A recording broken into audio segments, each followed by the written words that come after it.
જય માતાજી મિત્રો, આજે આપણે એક એવી યોજનાની વાત કરીશું કે જેમાં તમે સારું એવું ઇન્વેસ્ટ કરી શકો છો અને આ જે યોજના છે એ સૌથી સુરક્ષિત માનવામાં આવે છે તેવી યોજના છે, જેની જે પાત્રતા છે તેની આપણે અહીંયા વાત કરીશું અને કેટલા રૂપિયા સુધી તમે આમાં ઇન્વેસ્ટ કરી શકો છો અને કયા લોકો આમાં ઇન્વેસ્ટ કરી શકે છે અને દર મહિને તમને કેટલું વ્યાજ મળશે તેની બધી જ વાત આપણે અહીંયા કરી લઈશું।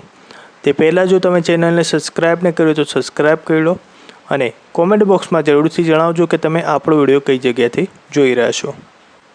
જીવનની જરૂરિયાતો પૂરી કરવા અને નાની મોટી બચત ચાલુ રાખવા માટે 50થી લઈને 60 વર્ષના વરિષ્ઠ નાગરિકો માટે સૌથી સારી યોજના છે। આ યોજનામાં દર મહિને પેન્શન તમારા બેંક ખાતામાં જમા કરવામાં આવે છે અને આ યોજનામાં ઘરના દરેક સભ્યો લાભ લઈ શકે છે, જેની ઉંમર 50થી લઈને 60 વર્ષ કે તેથી વધુ હોય તે દરેક સભ્યો લાભ ઉઠાવી શકે છે। આ યોજનામાં પોસ્ટ ઓફિસની હોવાથી સૌથી સુરક્ષિત માનવામાં આવે છે। ત્યારબાદ સિનિયર સિટીઝન પેન્શન યોજના માટે પાત્રતાની વાત કરીએ તો ભારતના રહેવાસી હોવા એ જરૂરી છે। ત્યારબાદ 60 વર્ષ કે તેથી વધુ ઉંમરના વ્યક્તિઓ લાભ લઈ શકે છે।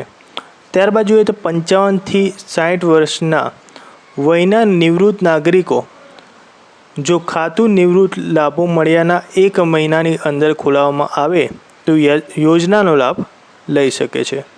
ત્યારબાદ જોઈએ તો 50થી 60 વર્ષના વયના જે નિવૃત્ત સંરક્ષણ કર્મચારીઓ એટલે કે જે ડિફેન્સમાં જે નોકરી કરતા હોય છે તે 50થી લઈને 60 વર્ષની ઉંમરે જે નિવૃત્ત થાય છે તે પછી 1 મહિનાની અંદર જ આ ખાતું ખોલાવવું જરૂરી છે। ત્યારબાદ જોઈએ તો ખાતું વ્યક્તિગત રીતે અથવા જીવનસાથી સાથે સંયુક્ત રીતે રાખી શકાય છે। સંયુક્ત ખાતાઓમાં સંપૂર્ણ થાપણ પ્રાથમિક ખાતાધારકને આભારી હોય છે। સિનિયર સિટીઝન પેન્શન યોજનામાં ખાતું ખોલાવવા માટે ₹1000ના ડિપોઝિટથી ખાતું ખોલાવી શકો છો અને મહત્તમ તમે 30 લાખ રૂપિયા સુધી જમા કરાવી શકો છો। આ યોજનામાં તમને 8.2% વ્યાજ દર આપવામાં આવે છે। સિનિયર સિટીઝન યોજનાનો સમયગાળો 5 વર્ષનો હોય છે। તમે ઈચ્છો તો વધુ 3 વર્ષ માટે લંબાવી પણ શકો છો। આ યોજનામાં ખાતાધારકો વરિષ્ઠ નાગરિક બચત યોજના માટે લાભાર્થીને નોમિનેટ કરી શકે છે। તેથી જો ખાતાધારકનું ખાતું પરિપક્વ થાય તે પહેલાં જો મૃત્યુ થાય છે તો નોમિનેટને બાકીની રકમ મળવાપાત્ર રહે છે। પોસ્ટ ઓફિસની સિનિયર સિટીઝન સેવિંગ સ્કીમ નિવૃત્ત પછી સુરક્ષિત અને સ્થિર આવક મેળવવા માગતા વરિષ્ઠ નાગરિકો માટે ખૂબ જ ફાયદાકારક છે।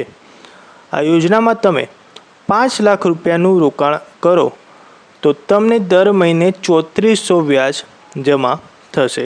જો તમે તમારા નિવૃત્તિ ભંડોળમાંથી 5 લાખ રૂપિયાની રકમ આ યોજનામાં એક સાથે જમા કરાવો છો તો તમને હાલના વાર્ષિક 8.2%ના દરે કુલ 41,000 વ્યાજ મળશે।